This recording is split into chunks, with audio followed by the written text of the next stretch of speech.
Hello, good evening. So, how are you? Okay, so welcome back for our APU on live, what's that called, sharing from the industry partner. So, like to say thank you, lah. Okay, although it's now 7 o'clock, so you're able to come. Okay, so today we're going to discuss that. All right, today our topic is going to be project management as a rewarding career. Okay, so we like to call our speaker lah. So our speaker is our previous lecturer from APU. Now is working as a trainer. Okay, so like to introduce lah, Mr. Nehru, Mr. Nehru Nagapan. Okay, before I call him to give his talk, okay, I'd like to tell about his profile lah. Okay, all right. So here, Mr. Nehru, okay, you have around 32 years industry in project management, okay, experience, right? So he already trained more than 41,200 professionals, okay. He have a very good, unique way or style, okay, on training, lah, okay, have a satisfaction of 90%. Okay, he managed to, what is that called? Okay, managed to have a national budget system in the Ministry of Finance. Okay, you work in a Disney company in Hong Kong. Okay, you have a collection for HDB Singapore. Okay, National Rollout Smart School for Telecom Malaysia. Okay, initiate setup for biotech industry in Malaysia. Okay, last corporate assignment was a head of a project management office in as an vice president at the Malaysian Development Bank. He also a founder, okay, a chief success coach of Project Leadership Academy. Okay, so his qualification, he have a master's in project management. Okay, project management professional PMP is a certified project manager. Okay, he have what's called other certification like CompTIA Project Plus. He is a HRDF trainer. Okay, he have a certification on disaster recovery. Okay, he have a business continuity plan as well. So currently, he is also a director of a membership for Project Management Institute (PMI). Okay, and he's a founder of a Toastmaster Club for Klang branch. Okay, so without further ado, like to call Mr. Nehru to give his talk, his knowledge. Okay, his his experience on this today's evening talk. So like to call Mr. Nehru. So Mr. Nehru, good evening. Very good evening, Sayogis. Okay, so I just before I call you, I was mentioning about your profile. Okay, so about your profile, your experience, no, quite number of experience, 32 years in project management, and also That's you right. are a director for the certification, also for PMI. So like to share, okay. So like to say any what is that called your person? I mean, what is that called? Your experience in project management. So for our students, APU students, so they are in future they're going to be a project manager. So I Mm. like to ask your what is that called? I mean, what is that called? Tips, how this project management is going to be a rewarding job for them. And maybe in future after that, maybe you can talk about certification, because now certification also quite important nowadays, plus with our degree Mm. program. Okay, so That's I right. leave it to you now, sir. So you can start your what is that called, your sharing. Okay. All right, sure, sure. But I was not able to see all the participants. Is that how it's supposed to be, or? Yeah, I think so. They are now participants can check.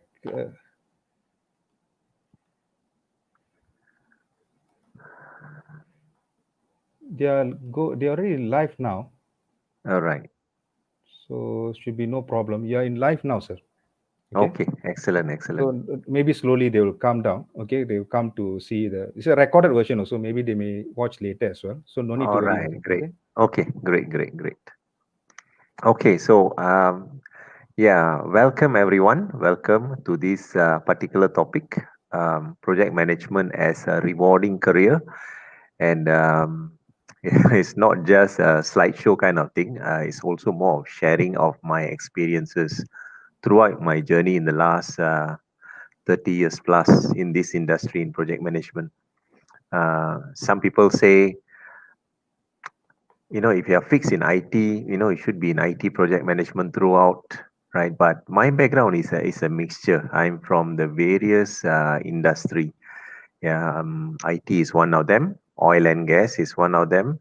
Construction is one of them. Like Mr. Yogesh mentioned just now, I was a project manager at the Walt Disney in Hong Kong. I was there for about 10 years. And I've also done smart school projects. I've also done for biotechnology, yeah, implementation. So variety of industries, right? So of course, too many of them. Yeah, in the last 30 years, there are just so many of the projects. There are projects which are successful. There are projects which has been challenged, but all of these projects actually gave exposure, have given me the what do you call experience, which I can actually share with everyone. Yeah, and particularly being with Project Management Institute, it actually helps me to share, and it also helps me to connect everyone, including yourself, with the people within the industry in Malaysia as well as globally as well. Right. So very interesting. In fact, this profession, project management, is one of the highest paid among all the industry. Third highest paid to be exact. And number one is those which those who have with the MBA. That's number one highest paid. Number two used to be something else, but now it's actually data scientists are number two, second highest paid, and project managers are third highest paid among industry. So let me just quickly go through some of the slides about your career, about your slide, about how you can progress into this project management industry, and then later I can take up some questions from you as well in case if you want to progress through in this line as well, right? Now, some of the things that I always share with the students is this. There are almost like, whether you like it or not, there are almost like 400,000 people or more than that who are unemployed at the moment. All right, so it could be students, it could be also, I mean, recently we have gone through this COVID and all of this stuff. A lot of people are without jobs. So how do you want to compete with them? How do you want to, let's say you are a student. So how do you want to compete with all of this assortment of people? People who have experiences, who have, just graduated, right? So how do you want to compete with them, right? So one of the best ways, of course, I mean, applying for a job is one thing, right? But you are competing against 400,000, 500,000 outside there. So my suggestion is having a degree is one thing. Yeah, I had degree. I had masters. I had two masters in project management, and there was a time where I was struggling with just holding the piece of paper in masters, right? Applying for jobs, and that time it was pretty bad actually. The situation in the country. I applied more than 500, 600 jobs, but couldn't get any jobs, right? So the moment I took my PMP certification, then it's the other way around. People start looking for me. The industry start looking for me, and they ask for qualified, certified guys. So hence the importance of certification for to equip yourself, and the title is important. Just like a doctor. I mean, if you go for a medical practitioner, so they have the doctor title. Engineer, they have the IR title. So similarly, project management, it's always recommended for you to have a title as well, like PMP after your name or CAPM after your name. So now, if you go and apply for a job, how do you compete? The moment your employer sees the word CAPM or PMP after your name, they know that you are a competent, qualified person. Yeah, instead of just competing with or taking the resumes of all the other 400,000, you are on the top list of being selected, All right, so that's one way I could recommend. Now, let me share with you some of the uh, screen presentation so that I can show you some of the data about the salary and a few other things as well. Right? Okay, so hope you are able to see the slide. And let me quickly go through some of the data. In fact, there is this thing called earning power, which was released by Project Management Institute in US. So every year they actually conduct this survey, yeah, in all over the world, right, and including Malaysia. So they interview quite a number of people. In Malaysia, it's about, if I'm not mistaken, it's about 600 people within the industry, project managers that they have interviewed, and they find out about the earning power, right? And not just KL area, yeah, it's across Malaysia and also around the world, yeah. So they interviewed quite a lot of professionals. So this particular document was just released about like about 2 3 weeks ago. Yeah, the latest edition is 11th edition. Earlier it was 10th edition. I see a lot of difference there, despite having COVID and all this stuff. There was a big difference in terms of salary. Yeah, so let's take a look. First one is, this is overall survey done by PMI. According to this survey, if you are earning about if you have about 2 to 4 years, you can earn about 55,720. This is a worldwide average, yeah. It's not the highest, so it's an average, right? If you have about 5 to 9 years, you can earn about $80,500 salary. I just multiply by 4.3 or whatever to our currency. But the same survey says if you actually have a PMP certification, you can actually earn up to about 94,340, around there, average.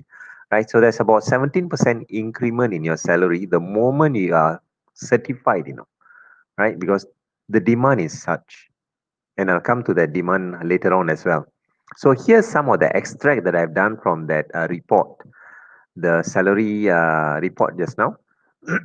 And it shows actually the highest salary is Switzerland. It's about 132,086 per annum. And that comes to about almost like 11,000 US dollars per month, That's almost, if you go by Malaysian salary, that's almost like 43,000, 45,000 ringgit Malaysia per month. And then followed by a few other countries. I didn't take entire country. I just take a sampling so that you can do comparison.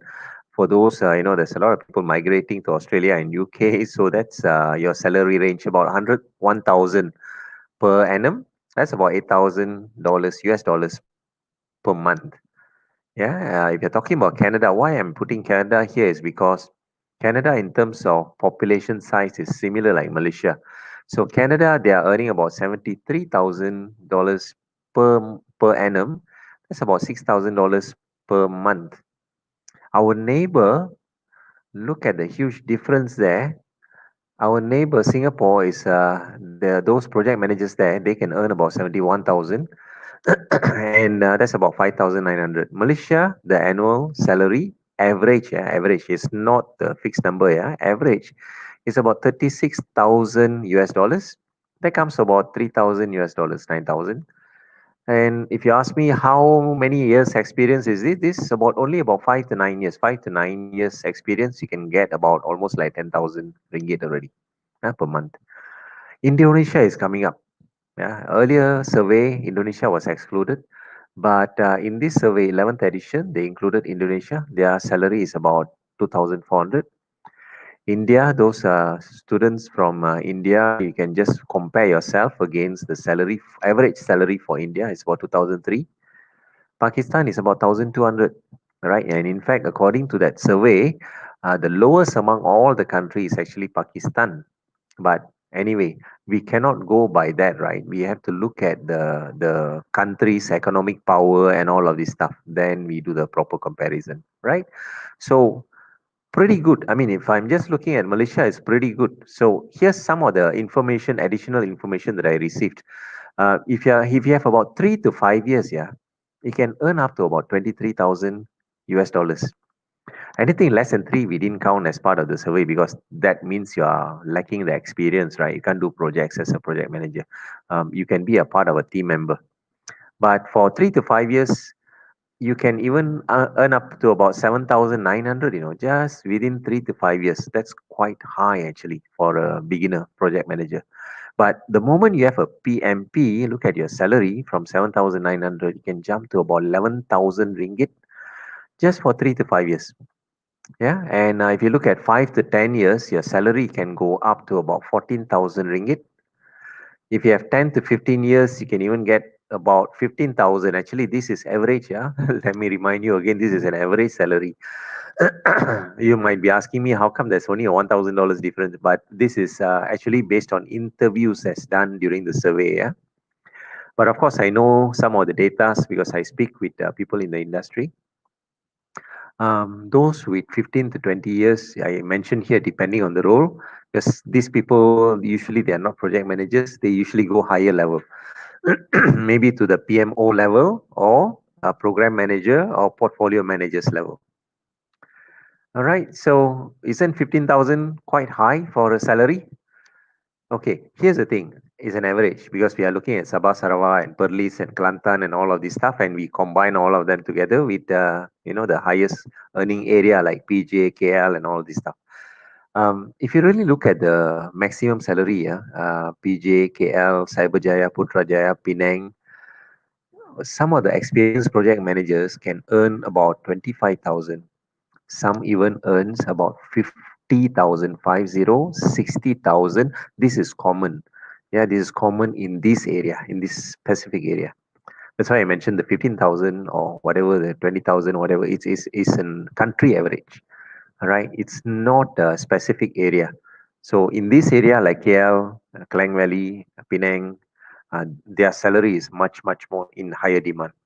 And then there is an average salary increment, right? So the moment you get your PMP, yeah, you can expect about 36% increment. That, again, that is an average increment in your salary.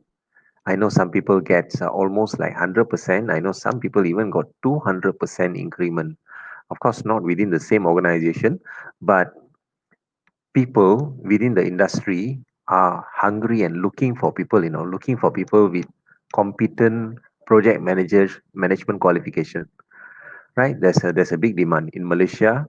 We need at least about 40,000 people, 40,000 project managers, which I think I've mentioned in the next slide, but I'll come to that shortly as well. So here it goes by title, the breakdown. So if you are a director of a PM or director of a project management department, or if you are part of a PMO, right, head of PMO, you can earn up to about monthly about 19,000.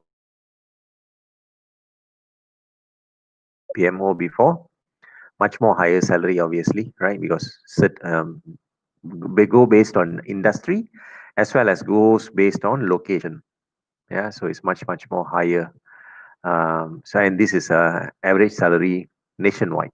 And if you are a portfolio manager, right, that means it's more like a senior vice president or whatever. Average in Malaysia is about 16,000 ringgit. Program manager is about 14,000. Senior project manager is for about 5 to 9 years experience. You can expect about 14,000 ringgit. And another level project manager level 2, 11,000. If you are a project manager level 1, that means entry level project manager, you can earn up to about 8,400.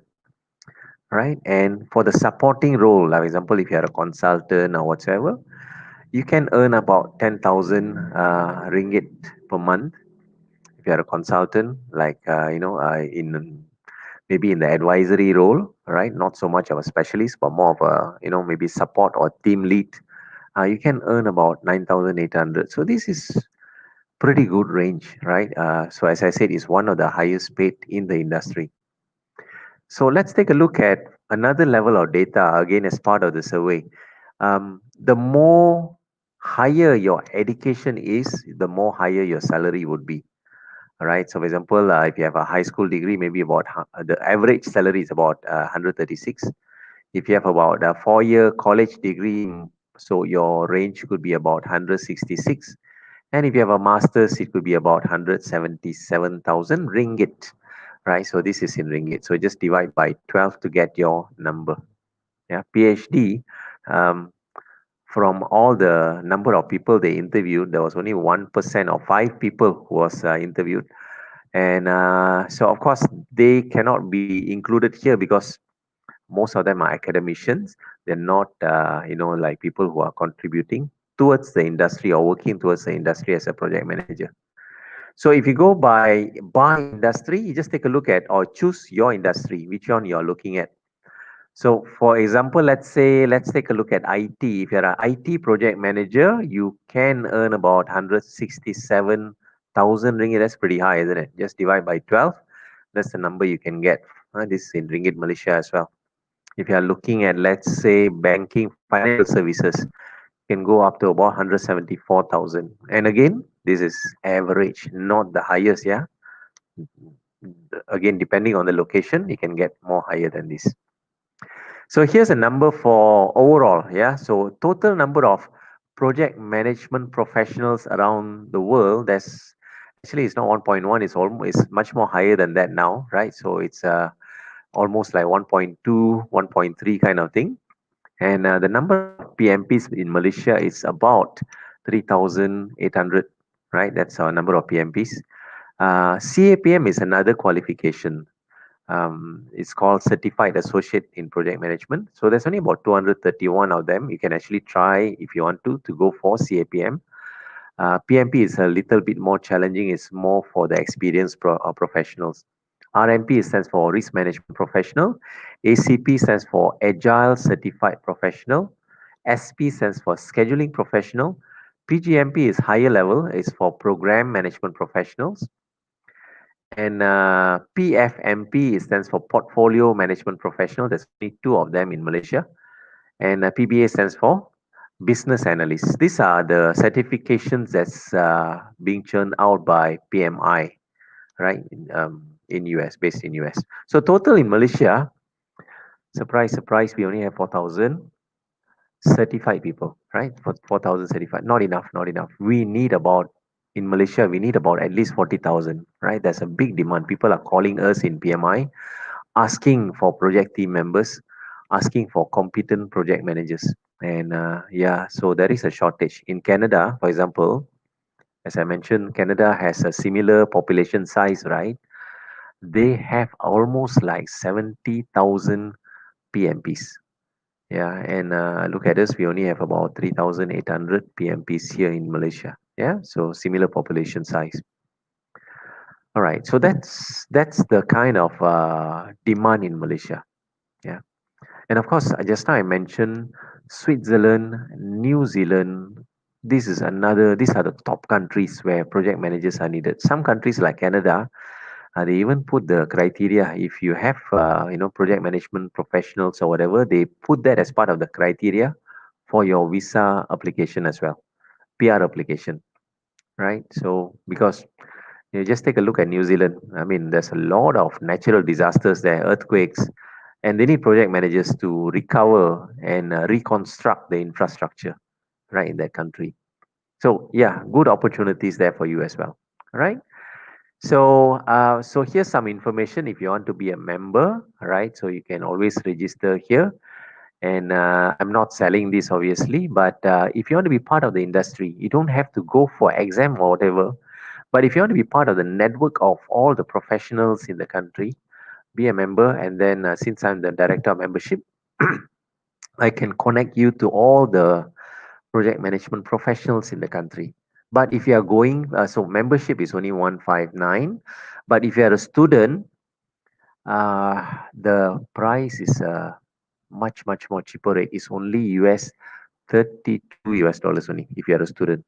As long as your email address is .edu, or if you have a letter from a university saying that you are a student, then it's just USD 32 only. But if you are going for certification program, this is your exam fee, US 225 for CAPM. PMP is about 405. Yeah, this one you pay direct to PMI. Now, of course, there's some training fee. That one you go for the local trainers, whoever can actually handle the training for the respective program, right? Now, let me share with you why do you need certification? You might be taking degree now, you might be taking masters now. So why do I need to be a set? Why do I need to go for certification? let me share with you one story. There was one time, yeah, this was last year, I went to one organization. It's a it's a government linked company. They have about almost like 32,000 staffs over there, right? And so during the chat, they invited me just to so that first, since I'm representing PMI, so they wanted to see how they can collaborate with us and so on. So I went there, and then I asked them, how many of you in your organization is a certified qualified project manager? I was shocked to hear they said they only have about 100 of them out of the 32,000 staffs, right? And then their business is actually, it's all about projects. They do varieties of projects. So I asked them, I told them I'm shocked. I mean, actually almost every one of you are doing project, and then I gave them an awareness about what is project, what are the categories of project in their organization, and we did some brainstorming and so on, yeah. And then they realized out of the 32,000 people, 28,000 of them are doing projects. Yeah, it's a huge number, but then only 100 of them are certified. So later we had a town hall, and during the town hall with all the staff, I asked them, I mean, you guys are project managers, right? So they say yes. I asked them, why didn't you go for certification? They said, I'm in this company for like 10 years, 20 years. There's even some of them are 30 years working in the same company. They said, the company is already, I'm already with this company, I'm almost retiring kind of thing. Why do I need certification? Yeah, I'm a experienced project manager. So they say they don't need certification. Okay, two things here. Now, this is a year where they are tested like crazy, COVID. In this particular year, you can hear about the retrenchment, you can hear about people getting fired. Can't blame the company. You just look at Asia, you just look at a few organizations. I mean, we can understand the employer's situation. The like for example, airline, the planes are not flying. I mean, what is there to keep you in the organization? They tried to keep you, but they just couldn't. Similarly, for this organization, the GLCs and so on, 32,000, you think they can maintain for a long time? So they have to cut down. This is the time where your experience no longer counts.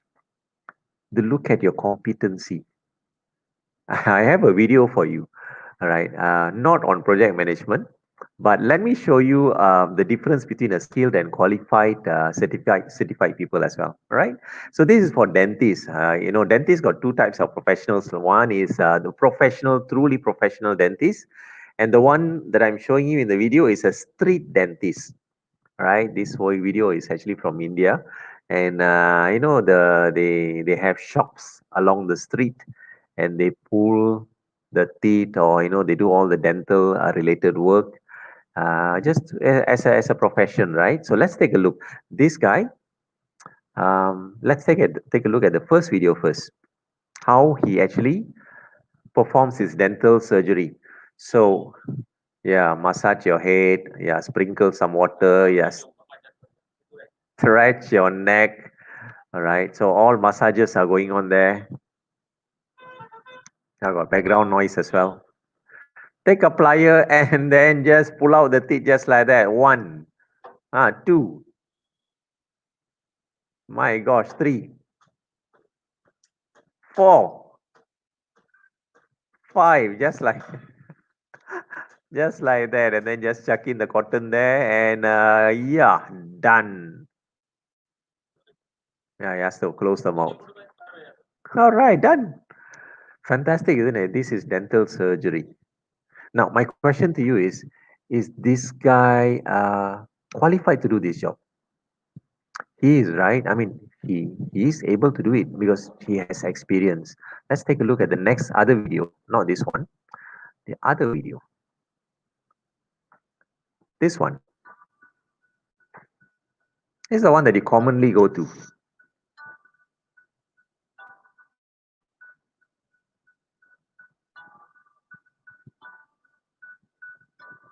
Yeah, she's smiling. By the end of the day, I know you don't go to the dentist as well because you are scared. right? So even though they are professionals. No, my my question to you is this: which dentist would you go for, the first one or the second one? Most of you will say the second one, right? Looks more comfortable. They're professionals. Hey, but here's the story. The earlier guy is also a professional, right? So what is the difference? Why you are scared of going to the first one? Very simple answer. They are competent. They have certifications, isn't it? They are trained. They have qualifications. Like, for example, Bachelor of Dental Surgery or Doctorate in Dental Surgery. The earlier guy don't have all of this, but they have experience. Now, can you see the relevance? The organization that I mentioned, most of them they said, I have experience, 20 years, 30 years in the organization. All right. So you might be experienced, but the industry is looking for competent, certified professionals. You take a look at government tender, for example, they will ask for project managers who are PMP qualified, not anybody who have experiences.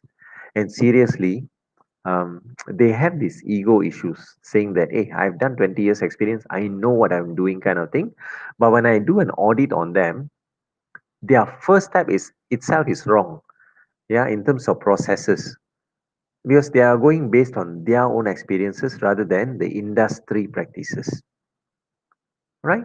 So I mean, if you are dental surgery, you want to go for dentist, then you go for BDS. If you are a doctor, you go for MBBS. If you are an accountant, you go for ACCA. You are a lawyer, you go to CLP. How about you as a project manager, right? So don't say my experience is good enough. So add this title after your name, CAPM or PMP title, all right? So CAPM stands for Certified Associate Project Manager. PMP stands for Project Management Professional. Any questions that you'd like to ask as of this point before I go to the introduction of project management?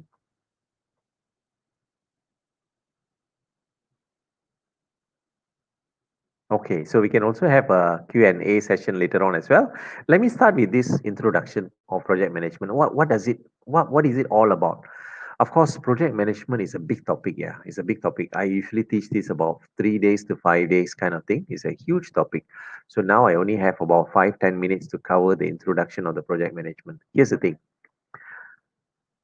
Almost anything and everything is a project management. Almost everything is a project management. Now, people, whenever say project management, they always think about construction of a building and all of this stuff. But almost everything. In fact, you are a project manager already. You just didn't realize that. Yeah. So this is some of the examples. Develop a new phone. Develop a new car model. X50 is out there. So launch that car. That's a project. Developing a new IT system. That's a project. Construction, of course, right? Everybody talks about this. It's a project. Election is coming up. So election, isn't that a project? There's a deadline, right? So the election day is a deadline. There's a lot of resources involved. There's a lot of money is involved. There's a lot of risk is involved. And there is a goal to be achieved, which is to win the election. So these 5 criteria is what we call a project, right? And let's take a look at the next one, implementing ISO 9000, for example, in your organization. That's a project. It can be as simple as this. Hey, let's go for a company trip. Maybe not this year, but your organization plans for a company trip. That's a project by itself. How about this? Getting married is also a project. It is. Whenever I give this example, a lot of people will start laughing. They say this is not a project, it's a lifelong project. No, it's not. All right, that's an operation. Okay. The reason why I say getting married is the wedding day, that day, the wedding day is a deadline. So therefore, I'm sure you have heard about a lot of event planners, right? So the event planning is also a project. And the event planning can be for wedding, it could be for birthday, it could be anything at all.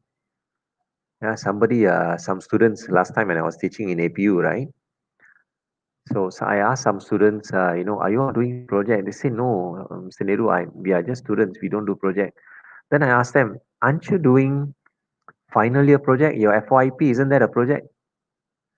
Aren't you doing your convocation? Isn't that a project? Aren't you doing your Merdeka run or whatever Deepavali, there is a event or Hari Raya event. There's some party going on in the university. Isn't that an event? Isn't that a project? Right? So that's also is a project.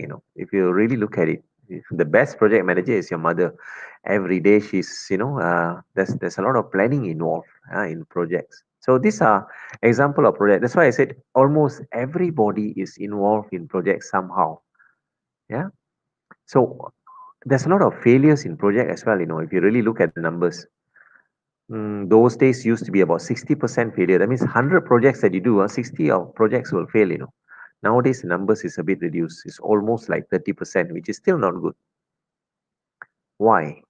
Competency is not there. So therefore, you need to be competent if you want to be a project manager.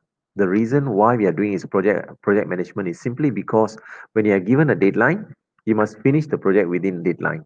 If you are given certain amount of money, let's say $1 million or whatever, you must make sure you finish the project within that allocated budget. At the same time, you should maximize the quality. No point delivering on schedule, but your quality is lousy, right? So you must also balance these three: time, budget, as well as quality. While you are doing this, you must also utilize your resources effectively. Do not underutilize. Do not overutilize, as in let them work like crazy for 12 hours, 15 hours per day, and so on.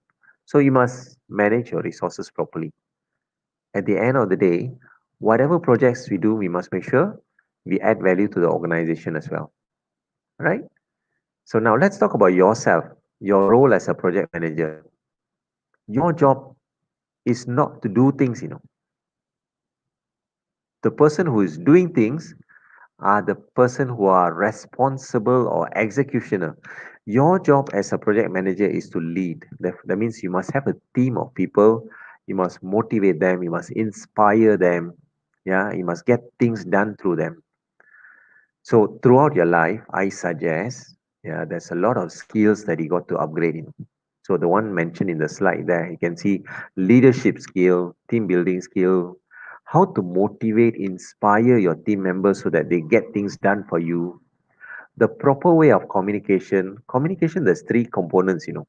Writing skill, talking skill, and also your body language itself is a communication. You must master all of this.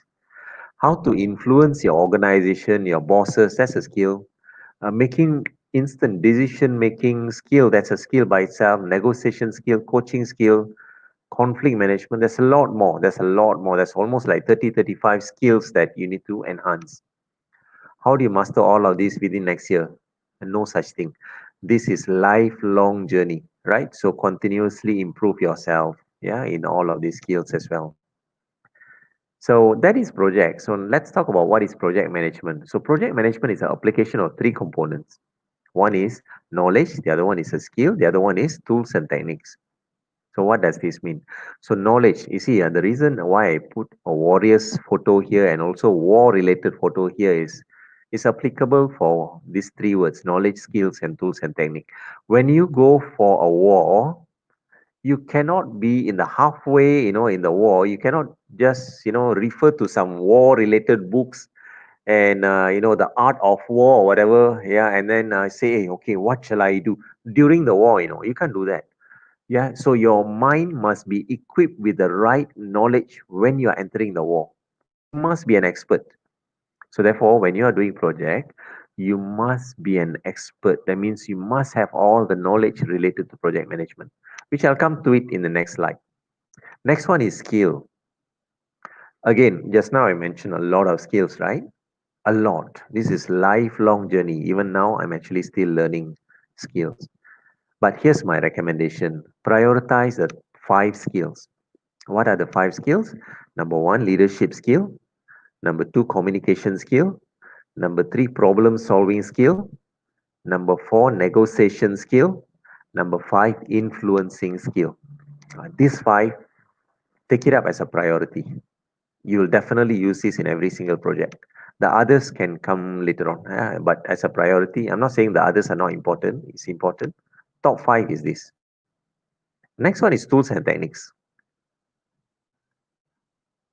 Go based on projects. If your project requires complex software, let's have example. For example, let's say you want to have a birthday party, which is a project by the way. Let's say we are organizing your family's, one of your family members' birthday, which is scheduled for next year April.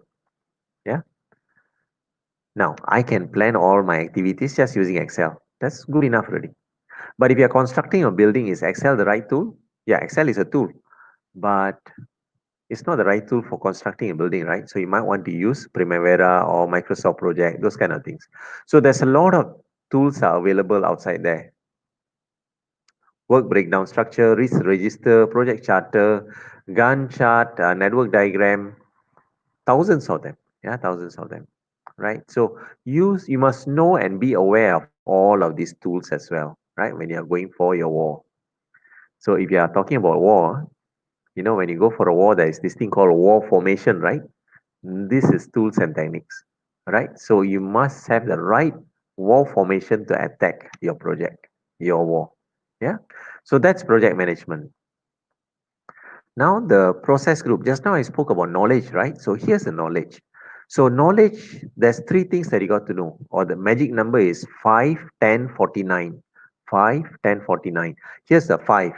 There's five project groups: initiation phase, planning phase, execution phase, monitoring phase, and closing phase. Initiation phase means when you start your project, that's initiation phase. There's only two process that you need to do there. You come out with a charter and then identify who are the key people in your project. And then you enter into planning. Planning, there's 24 processes there. And then once you plan, then you start running the project. That's execution. Running the project got about 10 processes there. While you're running the project, you monitor whether your project is going smoothly on schedule. All of these are part of monitoring. And finally, you close out the project. There's only one process in closing phase. Yeah. So now, sometimes people ask me, so Nehru, I see you a lot of time. You're just hanging around, having coffee with all the stakeholders, all the bosses. So what exactly do you do, Nehru? As a project manager, what exactly do you need to do, right? Cannot be just coming out with a Gantt chart, right? What else do you do? So this is the 10. You have to master these 10, we call it knowledge area. What are those 10 knowledge area? Capturing the proper scope or the requirement or collecting the requirement. That's a skill by itself, right? Scope management. Next one is coming out with a proper schedule, your Gantt chart, network diagram, critical part. That's the second skill by itself. Third one is coming out with a proper cost estimation for your project. Fourth one is ensuring you do quality assurance and quality control for your project, right? So to deliver these four, you need to have the other five, which is without resource, you can't deliver the top four there. So you need to hire the right people, motivate them, inspire them, set KPIs for them, and then let them deliver for you. And then certain things you can't be done through your own resource. You might want to get external resources, buy goods or services from outside your company, outside your project. That's called procurement. Sometimes it's called outsourcing, sometimes it's called purchasing. Next one is risk. You need to manage risk as well. Anything could go wrong. Anything may go wrong in your project. So we need to plan for those uncertainties, yeah, in future. So that's called risk management. Next one is communication, the most important skill. 95% of the time you'll be here, yeah, in communicating. So as I said, writing skill, talking skill. The other one is keeping quiet, which is body language. Your body can express a lot of things. You can master all of this art as well, right? Example, handshake. And here's the thing: your mouth can tell the truth. Your mouth can tell lies, but your body language will never tell lies. Your eyes, right? Your posture, your hand, your gestures, the way you're sitting, the way you're standing, all of this will never tell lie. So you just have to observe. And what you do is, as a project manager, you just react. Sometime through my experience in work as well, by mastering these body languages, I sometimes use that against people. Very bad of me. For example, if I know somebody is hot tempered, I will purposely provoke them. Because if you learn about negotiation, anybody who is provoked or anybody who is angry, they lost the deal. They lost the negotiation. right? So that's why in negotiation, you got to be cool during your negotiation, right? But those who doesn't know and then they come and negotiate with me, we know how to manipulate. Right. Similarly, for shaking hand, there's a straightforward, firm handshake. There's some of them called in a manipulative way. We raise our hand and then we handshake. So that's another method. I mean, there are a variety of methods, right? So that's communication. The last one is called stakeholder engagement, talking to and engaging the key people in your project, making sure they are continuously support your project. That's stakeholders. So altogether nine, and the last one is called integration management, where you integrate all of these nine into one master project plan. Of course, under integration, there's quite a number of areas as well. Starting a project is under integration, closing the project is under integration, right? Which I'll show it to you in the next slide. This looks overwhelming, isn't it? All right, but actually, this is the most important slide. If you're a project manager, you can take a snapshot of this slide, paste it on your wall or whatever, because this is exactly what you need to do in the project. So you notice the five life cycle that I mentioned: initiation, planning, execution, monitor, control, closing. That's a five life cycle. The 10 knowledge area that I mentioned is here. Intersecting them, there are 49 process area. So just now I mentioned the moment you start a project, you have to do two things: come up with the charter, identify stakeholders. Once you have done this, then you enter into planning. Whatever in green is planning. So you start with develop project plan, plan your scope, collecting the requirement, and then you come out with your schedule, and then you estimate your cost, and then plan your quality and all of this stuff, right? Until the plan stakeholder engagement. Once you have done, then you can go to execution, run the project, right? There's, as I mentioned, there are 10 process areas altogether here. And then while you are running the project, there are 12 monitoring and control processes here. While you are running, you monitor. Yeah, it's running in parallel. Finally, close the project, there's only one process area. How to remember all of these? Now, of course, you have to go for proper training.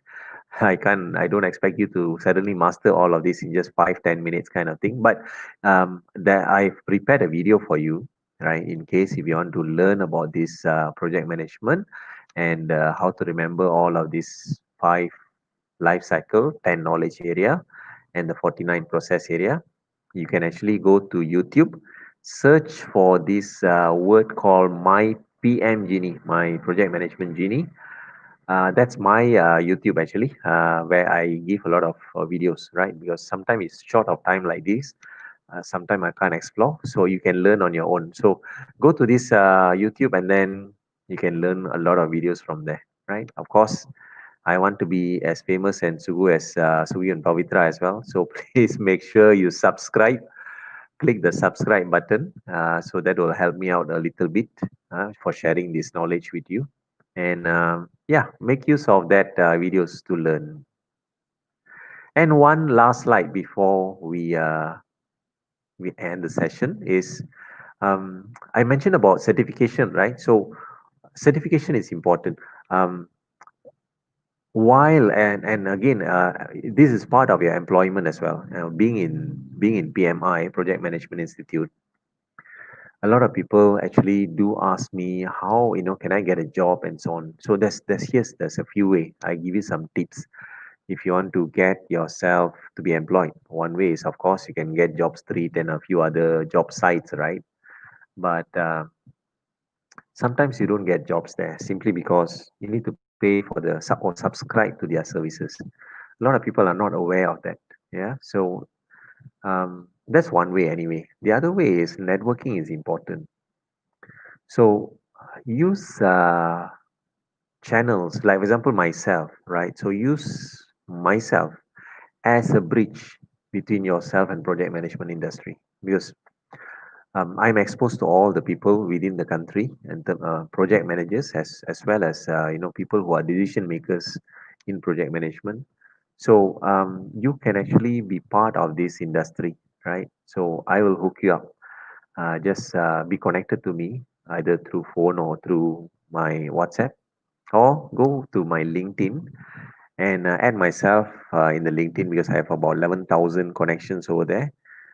If you are looking for a job, my recommendation is this: put your CV, make sure your profile, your LinkedIn profile is clean, and then just tell or just mention it in your LinkedIn that you are looking for a job.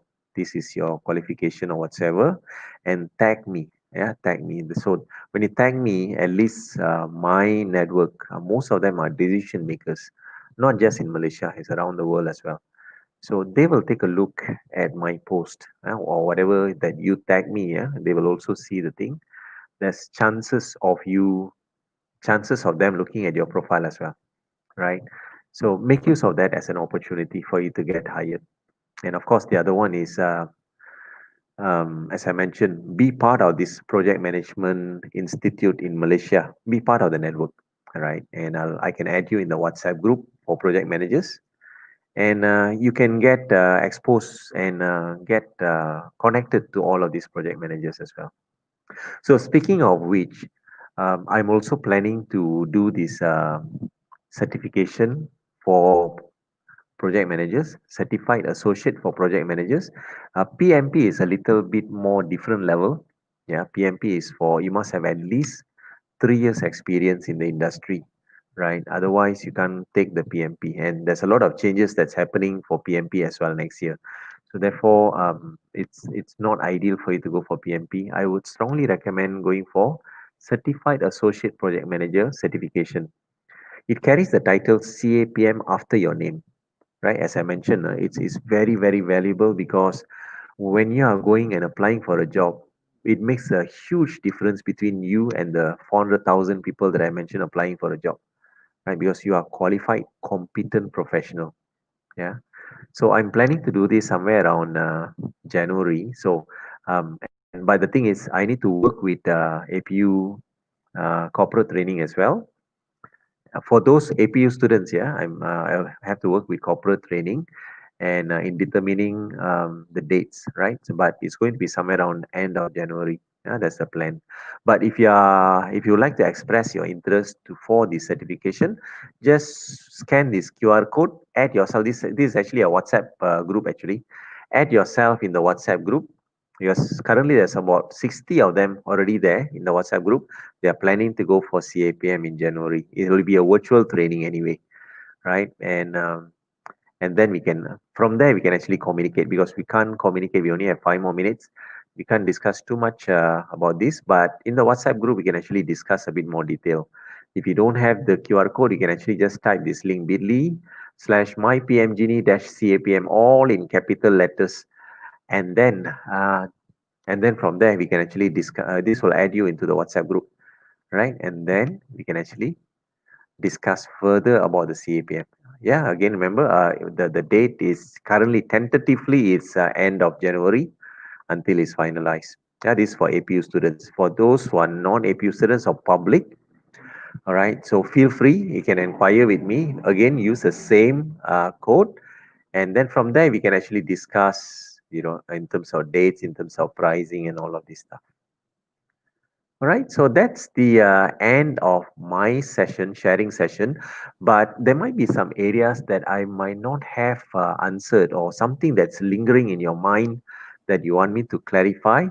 If you have any questions, you can actually ask now, and then yeah, we take it from there. I pass the floor back to Mr. Yogesh. Mr. Yogesh? Okay. Okay. Thank you, Mr. Nehru, for your sharing. Very interesting, very sharp. Okay, and also very focused for especially for our APU students lah. So Yeah. thank you for your time. So any questions? We have some time here. We have around like 5 minutes. Okay, for Q&A session. If you have any questions, dear students, if you have any questions, please ask. Okay, any questions here? I have one or two questions, but just wait for others lah to ask questions lah. Sure. Anybody here? Or you can type, if you can type in the what's that called, the comments. Maybe I can read for you. I can check if you have anything like that. Okay, so while waiting for the others to type their questions, maybe I have one or two questions, Mr. Nehru. Okay, Sure. one is the what is that called? You mentioned about this certification. Okay, for PMP, you need at least 3 years. I also heard that the new PMP examination format going to change next year. Is it true, Mr. Nehru?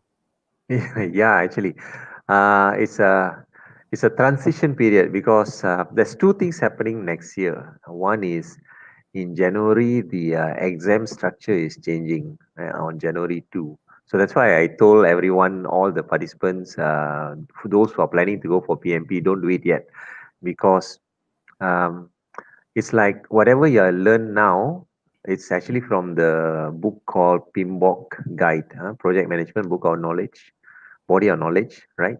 Currently is version 6. Um, current exam is based on this book. Next year, January onwards, you might have to study at least about 5 to 10 books, kind of thing, right? Because they are going to gather from a lot of other areas.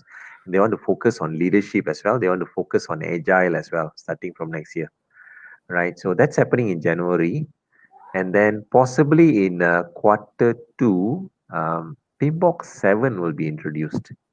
So PMBOK 7 is completely different from whatever we have studied. So I would strongly suggest those who are going for PMP just hold on until things settle down next year. Yeah. And the other one is the CAPM. CAPM is recommended. CAPM you can go anytime. Yeah, no changes in the syllabus. Okay, all right.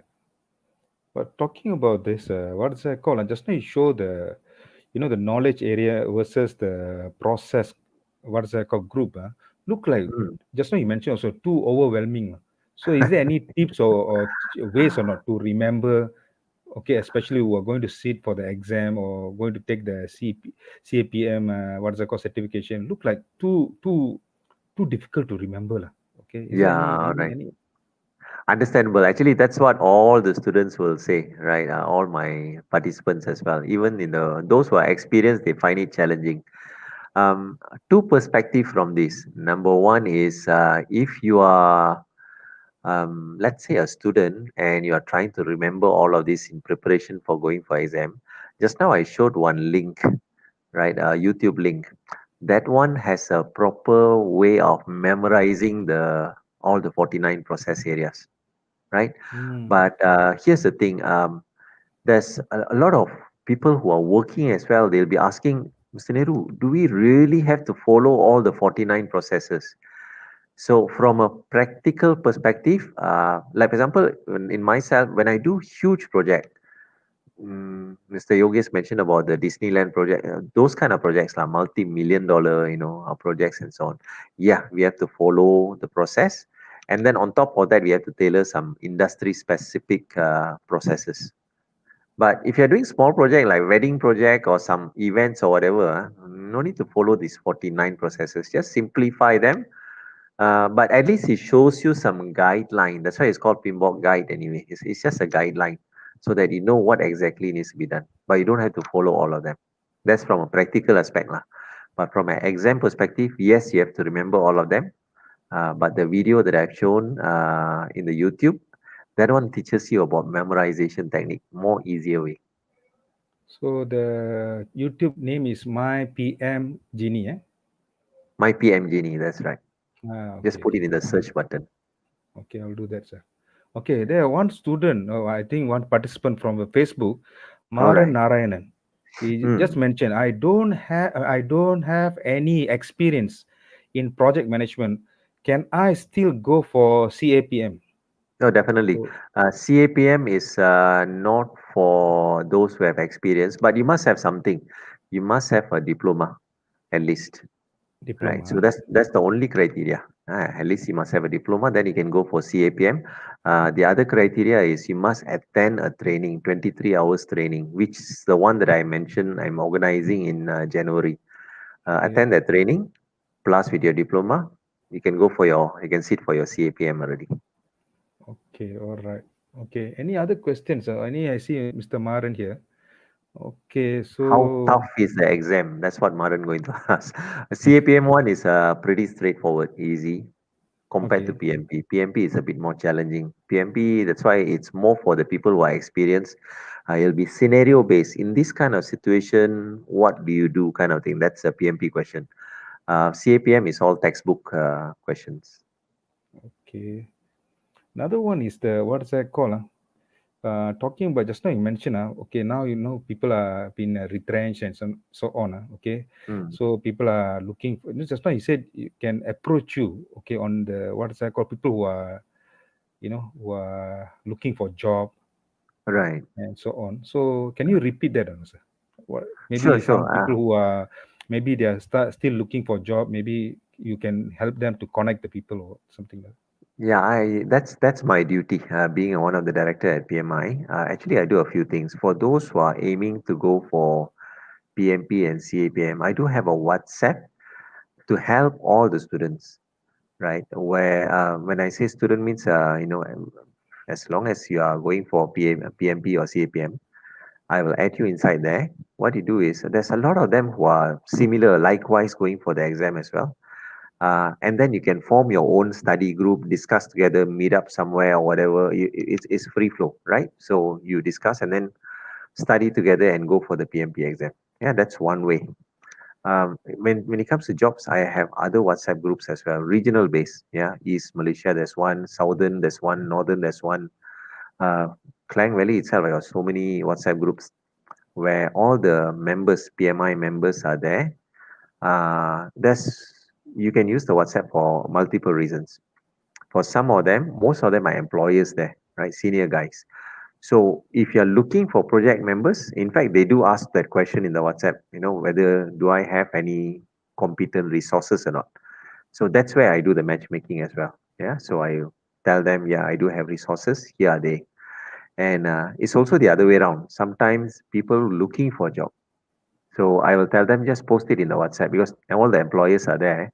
So they will put their CV inside the WhatsApp. And actually, it's a true story. It happened. There was one guy after graduation, desperate for job, looking for a job for 6 months, cannot get a job. And then, I mean, he's a member, and I told him, why not you just put your CV there? He put his CV. He explained the situation. It was quite. Only after he explained the story, I was like. Pity him. He went through quite bad shape in his family and all of this stuff. He's struggling supporting the family, and he posted all of this story in the WhatsApp. Within 5 minutes, one of the employers said, "A very interesting CV that you have. Come and meet me up," and he got employed right within a few days, kind of thing. So it's a networking opportunity. The difference between a job site and this is here, it's within a community job site, just apply, try your luck kind of thing. So we try to support each other within the industry. Oh, that's great, because APU also having a degree program in project management. So Oh, students right. who already completed their project management degree or Yep. masters, Mm, together with your recommendation, get for the certification. So I yep. think best way for them to communicate with you lah. So they are already certified, they already have a degree. So you Yeah. just make a connection. Maybe they can get a job, maybe experience or internship lah, something like that. Is it? That's right. Yes, actually. Yep. Okay. Yeah. Oh, that's good. That's it. Okay, sir. So that's all for this round. Thank you, Mr. Nehru, for No your problem. time. So, No so it's problem at all. very glad that you spent some time here with a very busy schedule. So you still, allocate your time for this session. Okay. No problem. Love So, sharing this. Yeah. okay, sir. So here, like me, okay, go through this first. Okay, so dear what's that called, people? Okay, so thank you, thank you for listening. So Mr. Nehru spent his time very good. Okay, he's sharing his thought. Okay, how to communicate the links. So he also share about the what's that called, the QR code. Okay, maybe you can get and join with the WhatsApp group. And on top of that, if you have more further inquiries, you can also ask corporate training. Maybe they what's that called? They actually arranging. Okay, they can plan for you guys. Okay, for CPA training in the coming January or February. So please take this opportunity. Okay, to to get exposure lah. Not only your degree in what's this project management students, you can also not only have to be in IT, can be engineering, can be business, can be anything, all the field. Okay, so don't think that, oh, project management is only for IT. Okay, it's all the field. So we need to manage a project. So take this opportunity, okay, get further information. So you go for the what's that called QR code. I hope you already captured the QR code, and further information maybe you can what's that called ask the corporate training for maybe future what's that called training on the PMP and also CAPM. Okay, so thank you for listening for today's talk. Okay, so maybe we meet again. Okay, for the coming future talks, I'll arrange this something for industry. We relate the industry people to share their thoughts and ideas for our students for APU. Okay. Okay. Thank you. Okay. Nice to meet you guys. Okay. Stay safe. Okay. Be careful. Okay. Take care. Thank you. Yeah? Bye.